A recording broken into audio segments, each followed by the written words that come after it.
Am I the a-hole for requesting my best friend be at the birth of my child instead of my husband? So I'm 25 female, have been best friends with Eric, 25 male, since we started kindergarten.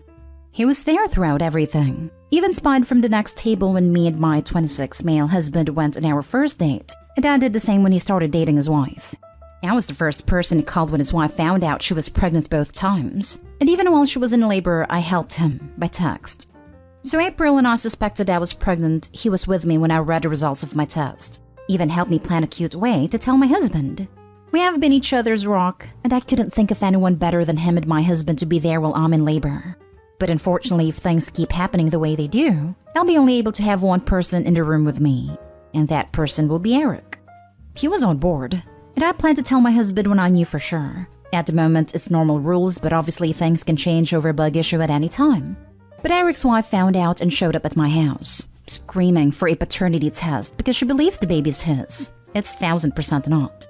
My husband was in shock and told me he's sick of third-wheeling our relationship, then packed a bag then left. Eric also sent me a text saying he wants to be with me when I go into labor, and he will be limiting our contact from now on. I'm honestly in shock at the events and have gotten so much hate. Now for the comments. You're the a-hole. Do you even love your husband? Is that his child too? I feel like your friend is the father if you'd rather want him in the room. There are definitely times when having someone other than the father of the child be in the room is okay. For example, abusive, no longer together, can't handle the sight of the process, generally squeamish, not a very good comforter, etc. Those things happen. But there's certainly a list of okay substitutes and not okay substitutes. A doula? Sure. Your mom? Go right ahead. Your platonic opposite sex best friend when you're still married? Laughing my butt off. You're the a-hole. Platonic opposite sex BFF, whose wife thinks your baby is actually an affair baby? Massive, you're the a-hole. She went nuclear for a reason. Your husband has a third person in the marriage. Eric. Eric's wife has a third person in the marriage. You. Look, I have a guy best friend and he's literally like my brother, and I tell him lots of things and he's a huge cheerleader of mine. However, I also have boundaries with him. I wouldn't be telling him I was pregnant over my own significant other first. I wouldn't be expecting him to be calling me as his wife was in labor. Like really, get your wife to the hospital, duh. You all can be close, but clearly both of your spouses feel like you have overcrossed a lot of lines. Why did you even marry your husband? Why did Eric even marry his wife? You're the a-hole. This comment is spot on. The part that jumped out to me was that Eric has decided to limit contact in order to maintain his marriage. That means he understands that there is a line you don't cross when it comes to marriage versus friendship. But she is still clueless. If she had said that her husband will be an absolute nightmare in the delivery room based on past experience, I would kinda understand. If not, she is taking away a significant life experience from him. You're the a-hole. Holy moly. You always have the right to choose who you want in the delivery room with you. However, if you choose someone that isn't your life partner, what does that say about your relationship with him? What does that say about how you feel around them? If you don't feel safest and or trust the individual who you are married to, and the father of your child, then what exactly are you doing here? Is husband your beard? A sap who you can use as a shield to deflect any accusations of having an emotional affair with Eric in front of his wife's face? Your husband is right, and ironically, he is literally the third wheel in his own marriage. Yuck. I'd seriously contemplate things at this point too. But I feel so awful for your husband. He deserves to be with someone who puts him first and wants him there for the birth of his child. I hope your future ex-husband finds someone who wants to be a partner in life and parenting, because you obviously don't. Sorry, but I think you're getting everything you deserve. Next story. Am I the a-hole for not wanting my parents to be anything more than guests in my wedding? I, 27 female, am the only child of an only child, my mom, and the son of a single woman, my dad, and we are firmly middle class. When I was 8, my aunt, her husband, and my nana were in fatal car accident. As a result, my cousins, 6 male triplets, were taken in by my parents. Up until then, my mom was a teacher, but with the kids and all they needed, intensive therapy and constant reassurance, she quit her job to be a stay-at-home mom. My dad got a small inheritance from my nana that he used to pay off the house. As for my aunt's life insurance and her husband's, they were split into 3 and put in college funds for my cousins.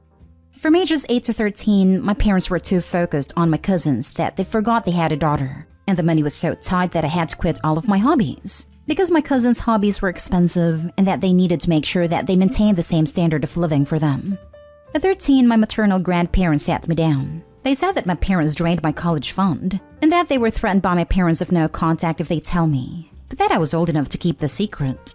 They also said that they will be giving me what they could when I go to college. I guess that was it for me. I stopped seeing my parents as anything more than an egg and sperm donor at the point. Fast forward to when my cousins started going to college, and I guess my parents remembered that they had a kid, but I wasn't interested in having a relationship with them beyond an occasional phone call. Now I am about to get married. I asked my grandpa to walk me down the aisle and my grandma to take on the traditional mother of the bride role for me. Then, because I'm direct like that, I handed my parents their invites in person and told them that they are welcome only as guests or not at all. They got angry, and when they asked why, I just laid it out on them. And now they're trying to apologize, but it is too little too late for me. My cousins contacted me trying to make me take it back, offered me what was left in their college fund since they didn't know that I didn't have one, to make it fair. I refused, of course. It's more the emotional neglect that hurts, not the money. But a friend said that I was too harsh, that I should forgive and forget. So am I the a-hole? Your parents are lucky you invited them. I hope you can have separate relationships with your cousins though. We do have a relationship. I never held it against them and they are genuinely nice people. I'm so sorry. This should never have happened to you. But I'm so glad you have your grandparents. Not today, Hall, and I'm happy you're honoring them on your day. Congrats on your upcoming wedding. I hope it's a beautiful day. I do have to add, your cousins didn't know, so maybe at some point you won't be mad at them, if even you are. Thank you for the congratulations, and I don't hold it against my cousins. They were actually going to be part of the wedding, but after some discussions, they preferred not to smooth things with the parents. Not today, Hall. It was really nice of your cousins to offer to make things fair, but it's not on them. They couldn't control what happened to them or how your parents treated them. That was your parents' job. It's understandable that they prioritized your cousins at first to make sure they were all settled in and recovering, but lying to you about your college fund and using it behind your back was awful, to be honest. Ultimately, they'll have to live with it as it is your wedding and your choice. Honestly, I don't even care about the college fund. It was the lack of care, making me give up my bedroom, refusing me therapy because I didn't need it, not like your cousins. Next story is titled, Am I the a-hole for telling my sister that she has always had it easy? Me, 25 female, and my sister, 25 female, were very close when we were young, but things changed when our father passed away and our mother had to raise us alone. She, according to me, has always favored my sister over me. It wasn't blatant favoritism, she still cared for me and loved me, but my sister was allowed to go to school dances, dye her hair, wear expensive makeup, buy expensive dresses, things which I wasn't allowed to do. My sister changed, and during middle school she became the popular girl, while I was the nerd. She often ridiculed me during school and I complained to my mother about this. She comforted me but never really did anything about the situation. All of this built up resentment for my sister inside me. Every day when I went to school, I had to face her torment. However, I convinced myself that what she was doing right now didn't matter, that I would end up happier in life because I worked way harder than she did and would end up successful. I got into my dream college after school, and my mother was really happy for me. But at the same time, my sister had failed in some of her subjects and had to repeat the year, so my mom didn't want to go out for dinner to celebrate since it would upset my sister. Fast forward a couple of years, and my sister is getting married to a very rich man. I was very happy for her and attended her wedding. I had a job and was doing pretty good for myself financially, but was under a lot of stress due to high working hours. While I was talking to my sister, she said to me and her friends how sad it must be for me to have worked so hard for all those years and still be so unhappy with my life, while she was enjoying hers. She told me that I should have worked smart like her instead of working hard.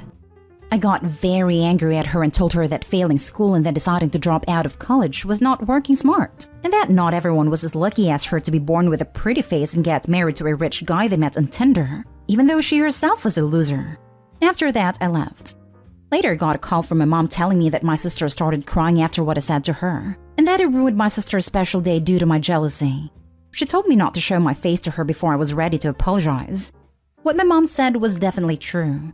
My mom's subtle favoritism towards her popularity in school, the fact that she has a husband and I'm lonely, and the fact that I have to work hard all my life and still work 12 hours a day to earn money, while she gets served everything on a silver platter while sitting at home, has made me very jealous of her.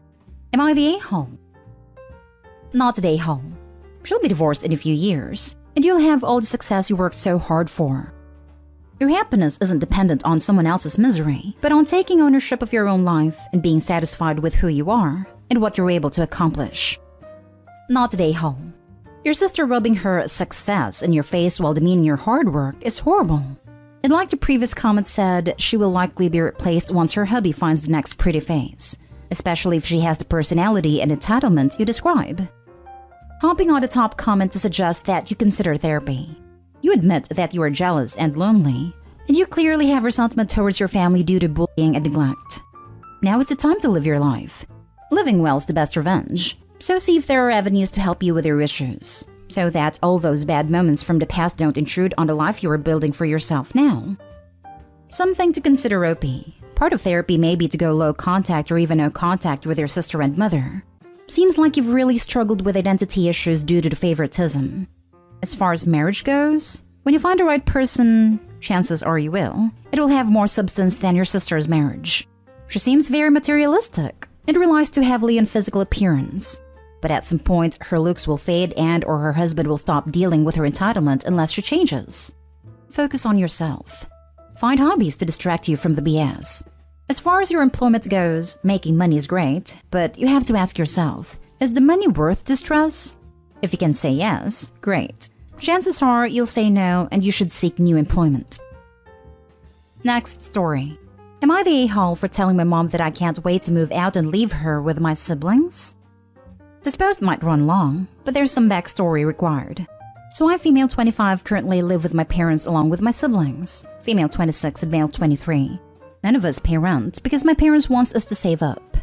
Both my sister and I have full-time jobs after going to university and have stable careers. My brother was spoiled since he was young and dropped out of college twice and currently works with my dad, meaning he goes to work when he feels like it, once a week and for 1 hour. Other than that, he doesn't do anything in the house and sleeps all day, and neither does my sister. Alongside my mom, I cook and clean for them since I know how to as I was the only one who moved out for college. My mom or dad don't force them to do anything, so they don't. They don't know how to cook or clean. They also have no plans to move out, whereas I do once I save enough money. I keep trying to tell my parents that they need to force my sister and brother to grow up, and that they can't be so reliant on them for basic necessities that an adult should be able to do for themselves. But my parents are adamant that it's fine. Here's where it got really bad. I was in a work meeting and I was stressed out, and my parents asked me to make dinner for my siblings. And I said I couldn't and that my siblings can easily get dinner started. She said no because my brother was sleeping at 6 p.m. and my sister wasn't home. I said this is getting too ridiculous and that I can't wait to move out so that my parents can deal with their adult children alone. I told them to not come whine to me when my siblings are 40 and still living at home. I feel terrible because my parents do a lot for me too, but I feel like the Cinderella of this story. And I feel taken for granted because I know how to survive as an adult. Not the a-hole. Your parents needed to hear that. Hopefully it will sink in. Besides, there's a difference between helping your parents who helped you versus living for two lazy adult children who haven't done anything for you. Honestly, this is ridiculous. They want you to cook for a 26-year-old and a 23-year-old? Are they toddlers? You are right in that your parents are in for a hell of a time once you move out. If they had been under my grandma, she would have kicked them. Start cooking normal meals for you and your parents and kid meals for your siblings. Tiny servings of frozen chicken nuggets and chips, peanut butter and jelly sandwiches, microwave mac and cheese. And for maximum effect, get them a cheap plastic kid meal toy each. Yeah, I'm petty. Not today, home. The truth hurts. You should fast forward your plans to get out of there. Your peace of mind will thank you. Now for the last story. Am I the a-hole for asking my son on my parents' behalf to stop speaking his native language?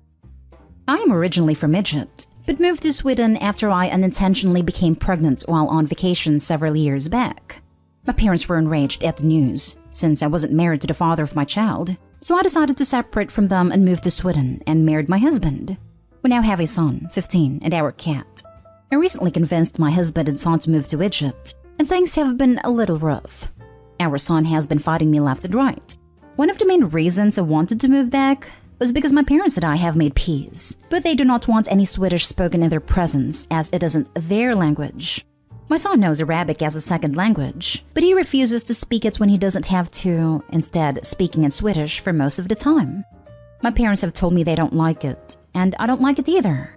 I find it disrespectful and I feel like Sweden isn't part of our lives anymore. So I asked my son if he could stop speaking the language, at least not constantly. He called me Nihal and hasn't spoken to me. I don't want to involve my husband because he's been very stressed lately. I hope someone sees my point of view. Now for the comments. This may be the post that earns A-Hall of the Week. Sweden is all your son has ever known. That's his entire life that you just appended to please your honestly awful parents. Saying that Sweden isn't part of our lives anymore is horrid. The world doesn't revolve around you or your desires. You sound like a narcissistic parent based on those comments, and your complete disregard for your son's emotional state. You're the a-hole. Exactly this. Sweden may no longer be part of your life, but it is very much of your son's life. It is all he has known until you persuaded your family to move to please your parents, who has suddenly had a change of heart and want to know you.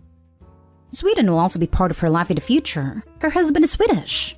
Unless they fully cut contact with his family and all friends from the past 16 years. Pretty sure Sweden will be her son's entire life when he escapes her in 2 to 3 years.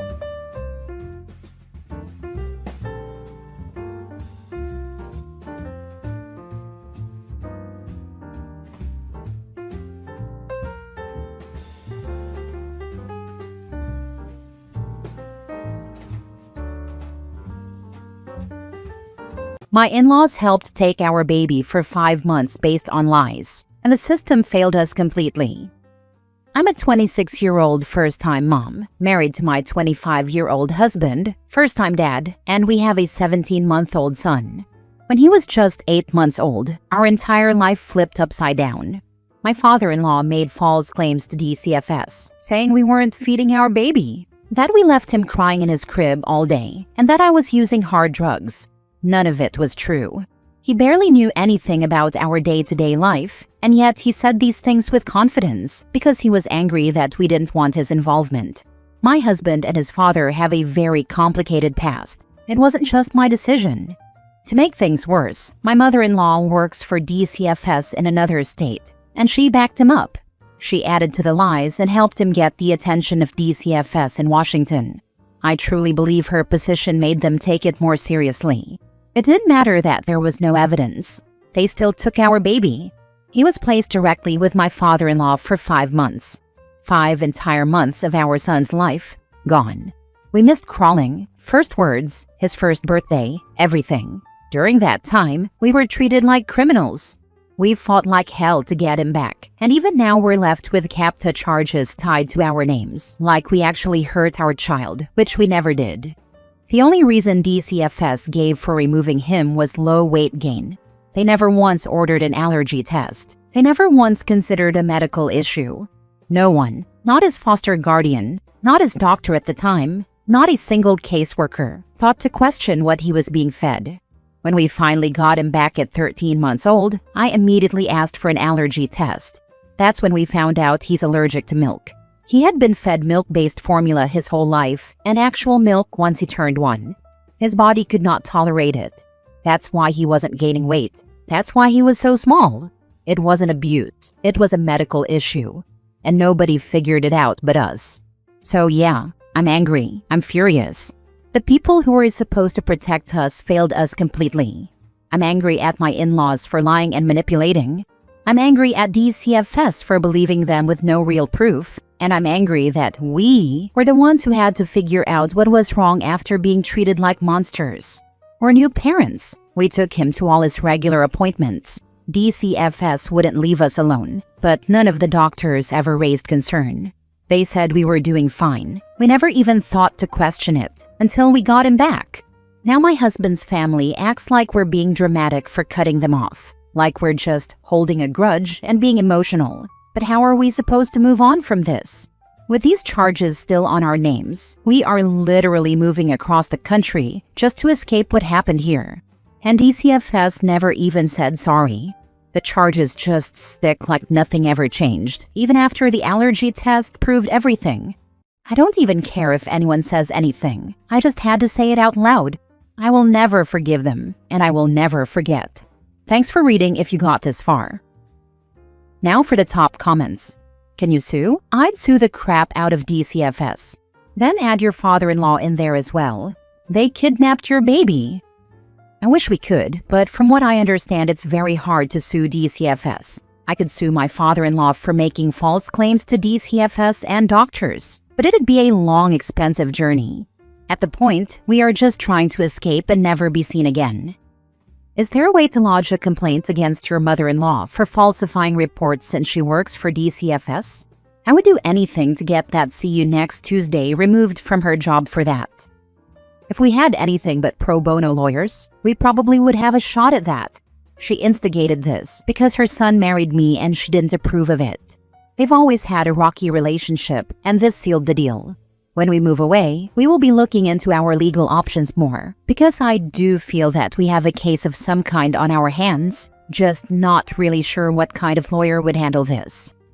Nah, F them. Hold a grudge and cut them off completely.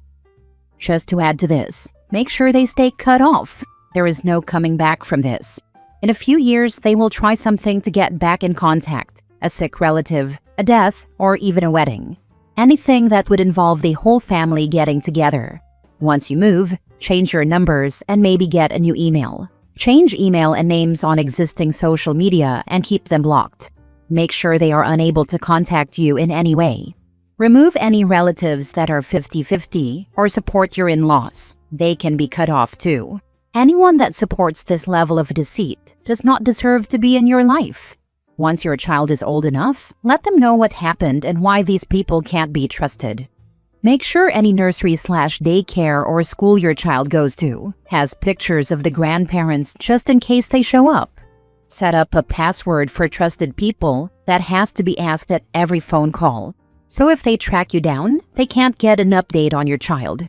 Also, maybe look into consent about any nursery/daycare/school posting photos online, just in case. Next story. My ex is dying and she asked me to raise the child she had with another man. My ex and I were together for 4 years. We broke up a little over 2 years ago. At the time she was pregnant, but the baby wasn't mine. She had been seeing someone else behind my back, and when she told me, it shattered me. I won't lie, I was angry. I felt betrayed. I cut contact and tried to move on. The guy she left me for completely disappeared. Never stepped up. Never even put his name on the birth certificate, from what I understand. She raised the baby on her own. I didn't reach out. I assumed it was none of my business anymore. Fast forward to now. She contacted me out of nowhere. She's sick, like seriously sick, terminal. She didn't say how long she has left, but it doesn't sound like much time. We met up and she asked me something I never expected. She asked if I would take care of her son after she's gone. Her family is either estranged or unavailable, and she doesn't trust the foster system. She said I was the only person who ever made her feel safe, that even after everything, she trusts me more than anyone. I was speechless. I didn't know what to say. Part of me still feels hurt by how things ended. And this kid, he's not mine. I've never met him. But she showed me pictures, told me stories. He's almost 2 now, just a little boy who doesn't understand any of this. I don't know what to do. I'm not a father. I don't even know if I'm capable of being one, let alone under these circumstances. But I also can't stop thinking about this little kid losing his mom and ending up in a system where no one knows him or loves him. I keep picturing him being scared, wondering where she went, waiting for someone who's never coming back. And as much as I want to say it's not my responsibility, something in me can't look away. I don't think I can say no, not because I owe her, but because that kid didn't ask for any of this. None of this is his fault. I don't know what's going to happen. I'm trying to figure out what steps I'd even need to take. I just know that I haven't been able to sleep since she asked me. I feel like my whole world has turned upside down. Not your responsibility. No, it is not. Although I know how it can be to come from a broken home. The kid has a father out there. The common denominator is your ex is a crappy person. Who even knows if this guy is aware? Heck, Who even knows if she is actually dying? Wouldn't be the first time someone fakes illness to dump a kid on someone else. The foster system is not good, but a completely unattached baby, that is, not awaiting family reconciliation, that young, will be adopted out almost immediately. Your fears about him ending up in a system where no one knows him or loves him are admirable, but not based in reality. Don't feel like you're the best person for this job just because you think you're the only person for the job.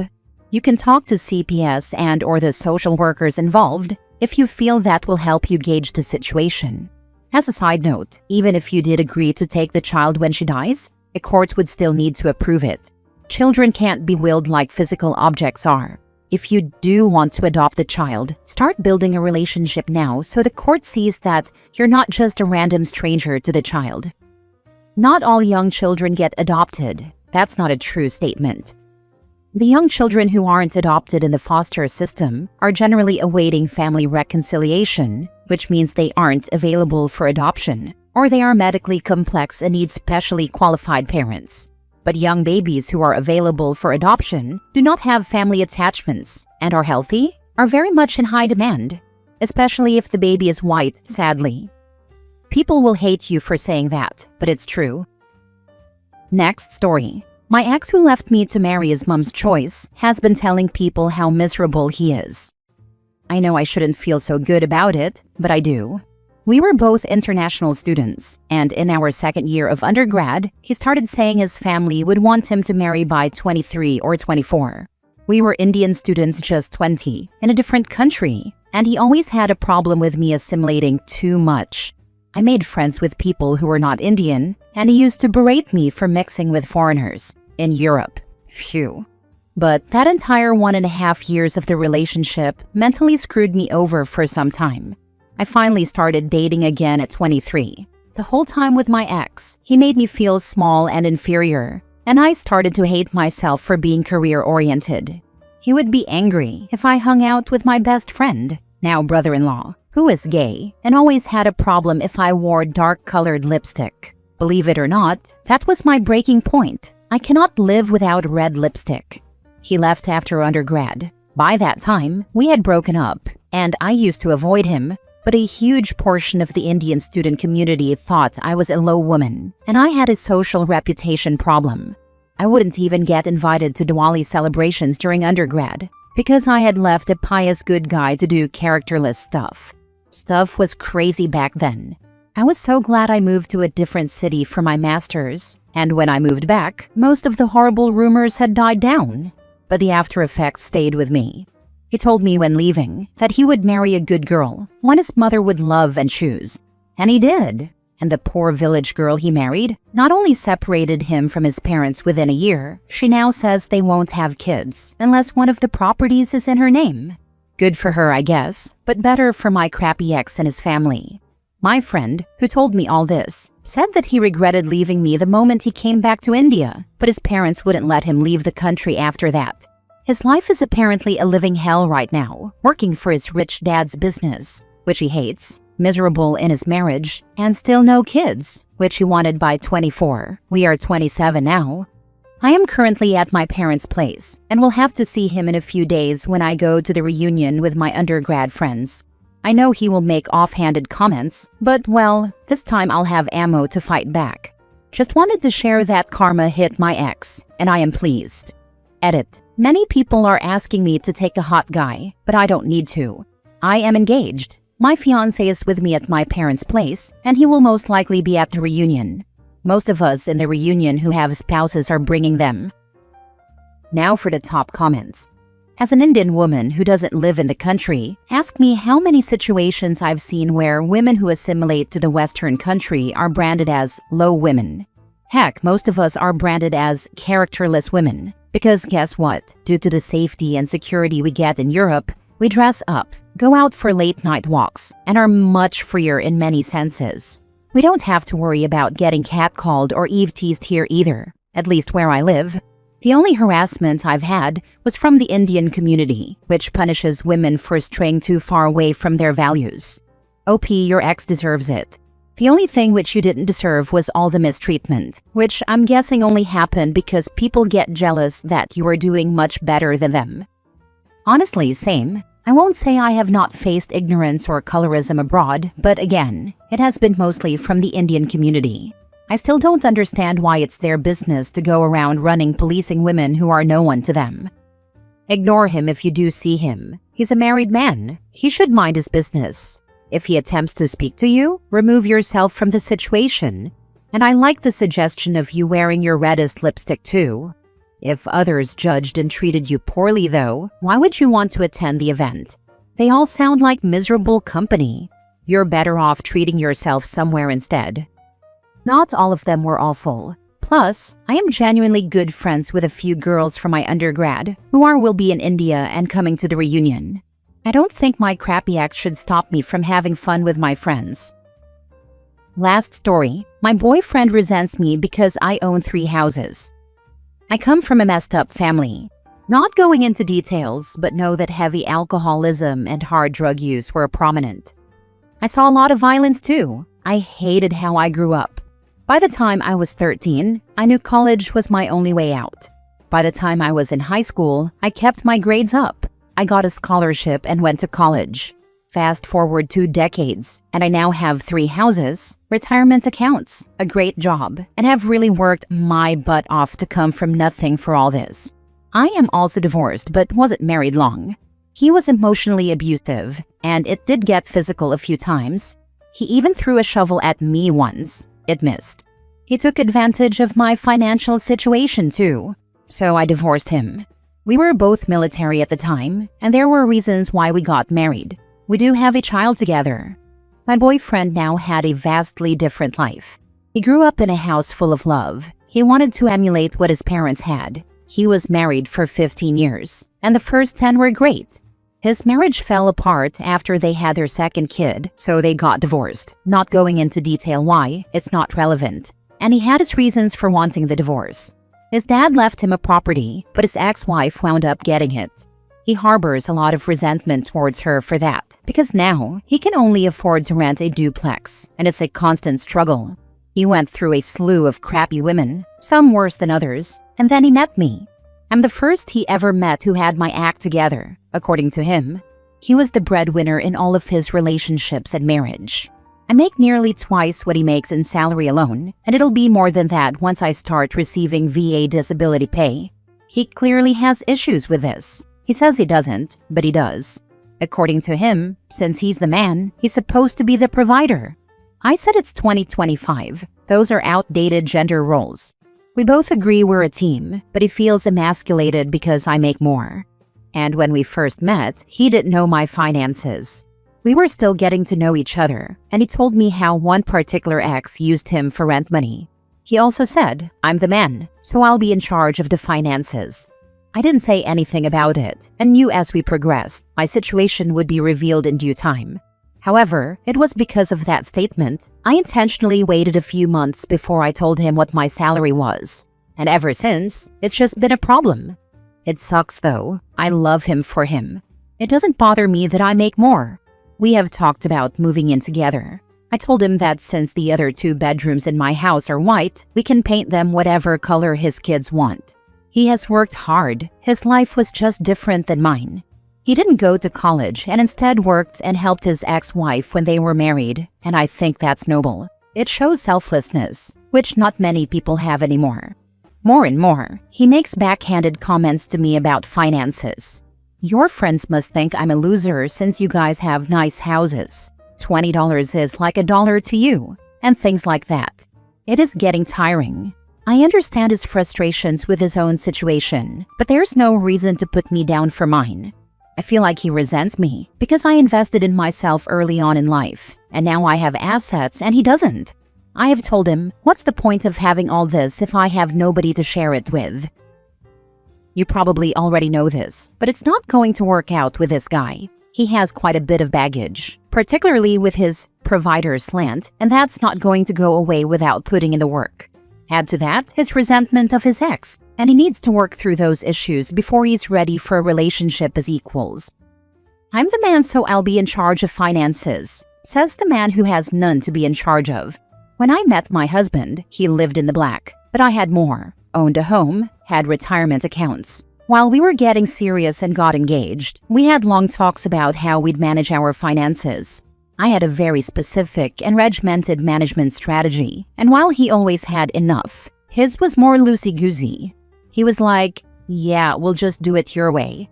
That's a man who is A, secure enough to recognize when someone is managing something better than he is, and B, smart enough to get on board and be a real partner. I explained how I manage mine, and even said trust me with how I handle debt.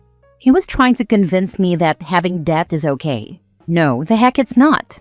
He doesn't have massive debt, but has some. I have more than him at the moment because of rather expensive house repairs, so I get it.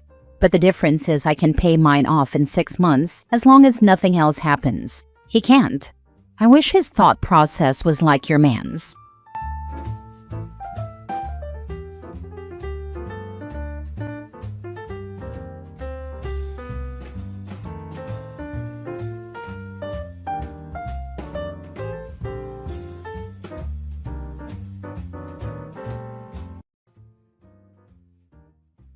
Am I the a-hole for siding with my husband and not with my kids?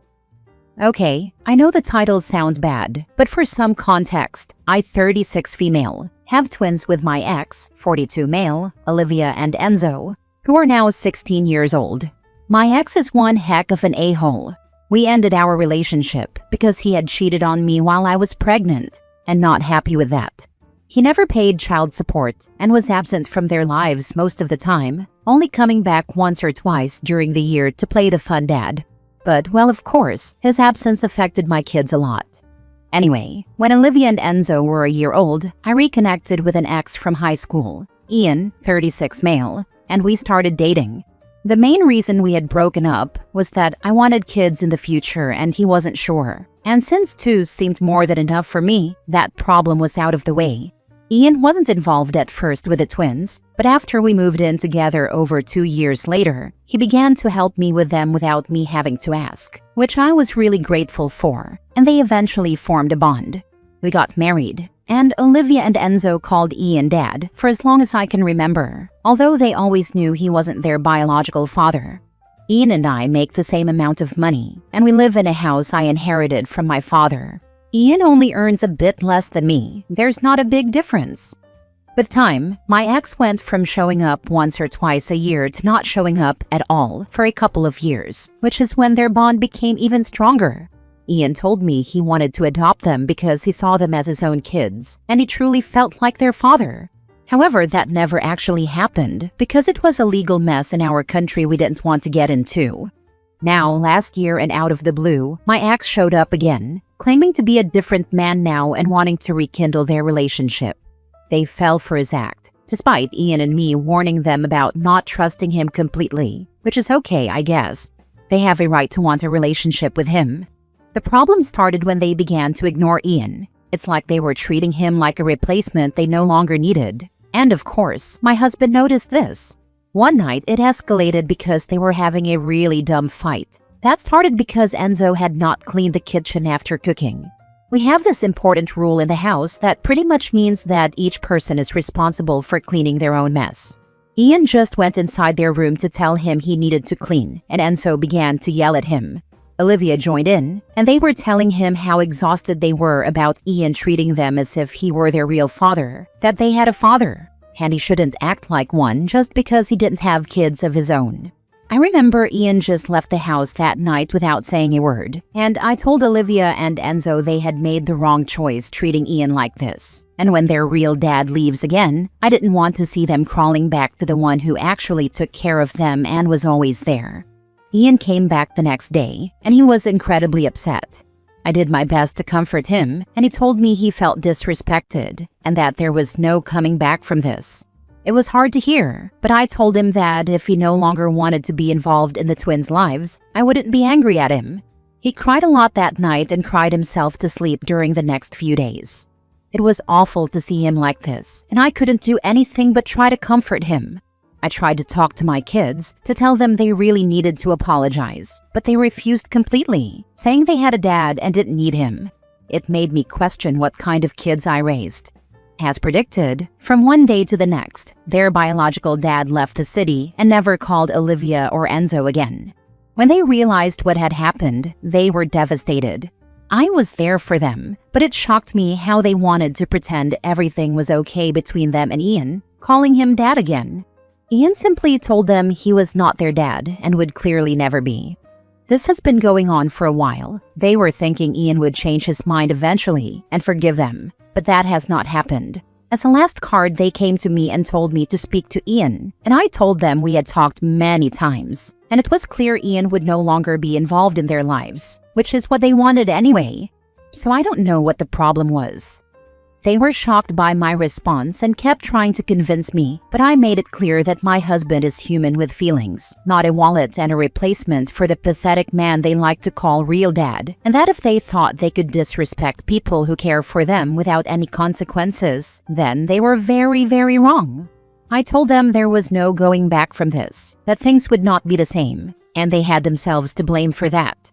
They shouldn't have taken for granted a person who was always there for them. They went crying to my mom after that, and she told me she understood why I was upset with them, but couldn't side with my husband in this, that they are kids who made a mistake and deserve a second chance, and I should try to solve things. And to be honest, I don't think I can. I love my kids and they will always be my priority, and this has not changed my love for them. But I also love my husband, and he's such a great man, who stepped up when he didn't have an obligation and was such a support for me and for the kids. He was the father they never had for so long, and even if I try, I don't think I'm even close to knowing the amount of pain that can be caused by having the kids you raised as your own for years tell you you're not their real dad and treat you as literal trash. As much as I want them to make up, I know my husband is so hurt, and they caused that. Over what? A man they had seen barely 7 times in their whole life? Ian is now convinced that Enzo and Olivia don't love him and only saw him as a replacement, and he thinks that if their real dad ever shows up again, they would treat him like crap again. And well, although I don't think my kids would do that, I know he has every right to feel that way. If Ian no longer feels comfortable being involved in my kids' lives, then I don't think I can contradict him. They just broke the relationship. Ian is usually a pretty reasonable man, and he has thought a lot about this, so I know that he's sure about his choice. I know he has been crushed by this, and now he wants us to have a kid, but I have told him no, because I believe he just wants to replace Olivia and Enzo. Despite respecting my husband's decision, I don't want my kids to lose the man they've seen as their father ever since they can remember. I know it's going to crush them, and it will affect them even more in the future. And sometimes I wonder if I should listen to my mom and try to talk Ian into trying to repair their relationship. But I don't know. Am I the a-hole?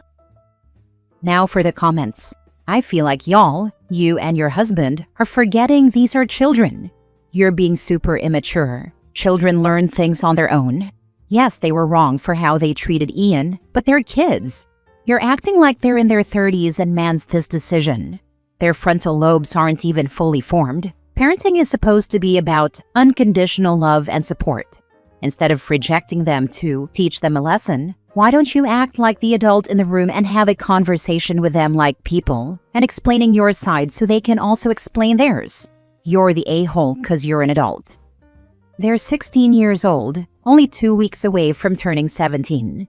Treating this as some dumb mistake kids do surely won't be a mistake I make. What they did was terrible, and they still haven't actually tried to mend things, haven't even apologized yet.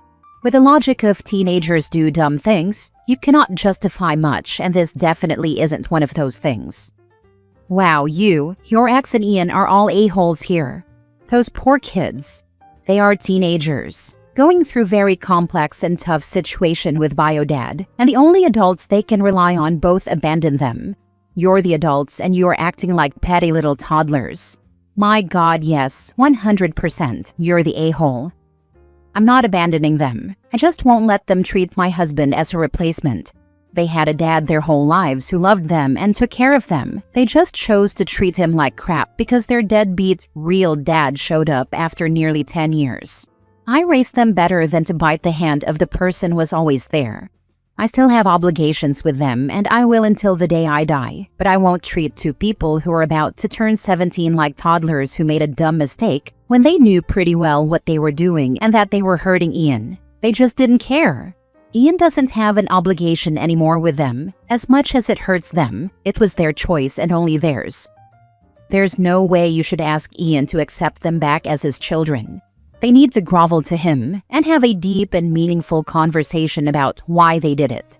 In other words, they need to accept that what they did was wrong and share their understanding about it with Ian. Then Ian can decide what he wants to do. Family counseling may be helpful in doing this, but until the kids apologize, I wouldn't go there if I were Ian. Apologies first, not the a-hole. I have talked to him about that possibility of counseling, but he rejected immediately. However, he has said he would start individual therapy soon to deal with everything. Now, I will soon speak to the twins about them starting therapy, and I will see if I can convince them or not. Next story. Am I the a-hole for adopting a dog after I thought my boyfriend broke up with me? My boyfriend was going through a tough time, and he said he needed a break. He said he was going to press pause on our relationship and go visit his family in Washington State. I asked how you pause a relationship because I don't understand how that works. He said he needed some time to work on himself and asked me to respect that. After he left, I reached out to him a few times via text, asking him to let me know he arrived safely and to say hi to his mom for me. I received no response. I tried to call and left a message asking if he had broken up with me. I came to the conclusion that he'd ghosted me, and my friends agreed. I was bummed, and my best friend recommended I find something like a new hobby or a new show to watch that wouldn't make me think of my boyfriend. I decided to get a dog. My boyfriend is horribly allergic to pet dander, so I never even considered getting a pet. However, since he broke up with me, I decided to get one. He's a senior dog from the shelter that needed rescuing. He's low energy and likes to lay with his head in my lap while I read, work, or watch TV. After 6 weeks away, my boyfriend texted me that he was back and coming over tomorrow, which was yesterday, so we could talk. I was shocked and texted him back asking what he was talking about. He said he was back and ready to unpause our relationship. He said he would talk to me about everything the next day. I texted back asking what relationship. He didn't answer. Yesterday he showed up and told me he had done a lot of self-examination and was ready to move forward on his life path. He even wanted to talk about moving in together. Then he saw my dog and started freaking out. He asked me how I could get a dog when I know how sick he gets. I told him that since he broke up with me, I didn't think it mattered. He said he didn't break up with me. I said he ghosted me. He said he communicated with me, telling me he was pressing pause and visiting family. I said not answering texts is ghosting. We argued in circles, and then he said he had to leave because he was getting an allergic reaction, even though he was standing in the doorway, not inside. I feel like he broke up with me, and it was okay that I got a dog. He says that he never did, and therefore it's a horrible act of disregard to have gotten a dog. Which of us is right? My best friend said I should break up with him because he's a jerk. I don't think I should have to break up with someone that already broke up with me. If I break up with him, I'm basically agreeing with him that he didn't break up with me, and therefore I was an a-hole for getting the dog, right? Which of us is right? Do the semantics actually matter? 6 weeks of no contact, and he just decides to magically show up again, and he thinks you should have unpaused your life just because he said so? Block him and move on. He does not have any right to disappear without communication, reappear as if nothing happened, and expect you to be okay with it. I'm willing to bet good money that if you accept this behavior once, it will become reoccurring for the rest of your relationship and life. Nobody has time for that nonsense, not the a-hole. Exactly. Relationships don't work on one person's timelines. You can't hit pause, vanish for 6 weeks, then act shocked that life moved on. She got clarity and a dog. He can keep his nonsense. You can hit pause if both people agree to it. Relationships don't involve unilateral decision-making, but breaking up does. He has a right to press pause. You have a right to press stop. Who cares who broke up with who? You are over. It's that simple. Also, he didn't live with you. You don't owe him not having a pet. 6 weeks is also a very long time. Either he was cheating or in rehab of some form. A normal break from life is a few days, maybe a week. And you still answer your partner. 6 weeks of zero answers is ghosting. I care. I didn't want to break up with him, but he cut me off. And to me that signifies not being in a relationship anymore. But if he's saying he didn't break up with me and I have to break up with him, it feels like he's forcing me to do his dirty work. It's like my boss saying, I'm not firing you because I don't want to pay unemployment, so you have to quit. You can't do that. It isn't fair. Last story. Am I the a-hole? Didn't invite my best friend's kids to our annual beach trip because they, the parents, never clean up after themselves. And have 2 kids that kind of ruin the whole vibe. Now half of the other friends that did get an invite are mad at me. It's my family's beach house. My parents have a beach house in Florida, and for the past 5 to 6 years, I've invited my best friends for a week every summer. It's completely free for them, except for splitting food for the house. We take turns going to the grocery store. Only one of my friends has kids, but I've invited his whole family every year in the past, so his wife and kids don't have to be left out. Well, each year they don't clean up after themselves. They don't put their dishes away after they eat. They are the only ones that track sand in the house. They don't help clean up their rooms or do laundry before they leave. They always have an excuse about why they have to get on the road early in the morning. And when it's their turn to go to the grocery store, they buy the cheapest stuff possible, like store-brand hot dogs and chips. Keep in mind, there are 4 of them, and they are gladly eating everyone else's food the rest of the week. They let their kids run absolutely wild through the house, and Cheetos and Cheerios are friggin' everywhere, like in the cracks of the sofas and chairs, in the bed sheets. It's a friggin' mess. Last year, the kids sprayed the hose on all of our cars, and it left water spots that still haven't come off. The wife also kind of ruins the whole vibe because she makes us wait to go do things, saying things like, "Oh, I just put the kids down for a nap. Can you all wait 1 to 2 hours to go out so I can join?" I've slowly but surely gotten sick of it, but a year goes by and I forget how mad I was each time I re-invite everyone. But this year, I texted my friend and told him, "Hey, thinking it will be a husband and wife thing this year if you all need a break from the kids." Was kind of hoping his wife wouldn't be able to make it either, honestly.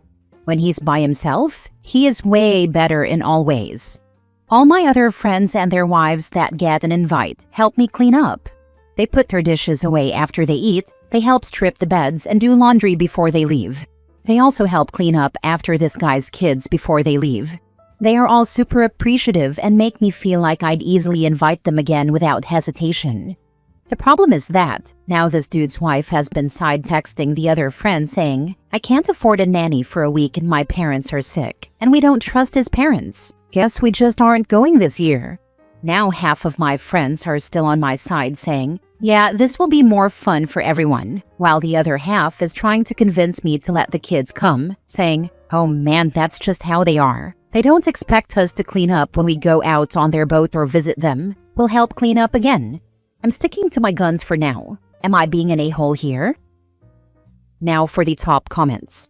Not the a-hole, though I would have been upfront about why. They're the parents. Their kids aren't your responsibility. Their kids' mess isn't your responsibility. The parents should be teaching their kids to be good guests. Or I would have even lied a bit better and say your family wants it to be a child-free vacation spot and that's that. Thanks. Good idea on the "my family wants it to be child-free vacation spot." I unfortunately wasn't smart enough at the time to say that. Not the a-hole. And to all the friends who are angling for the kids to be invited, tell them they are more than welcome to stay home too, visit the others and go out on their boat. That's honestly how I'm feeling right now. I now also kinda want those wives to also stay home. It's not my guy friends causing the drama, it's the wives.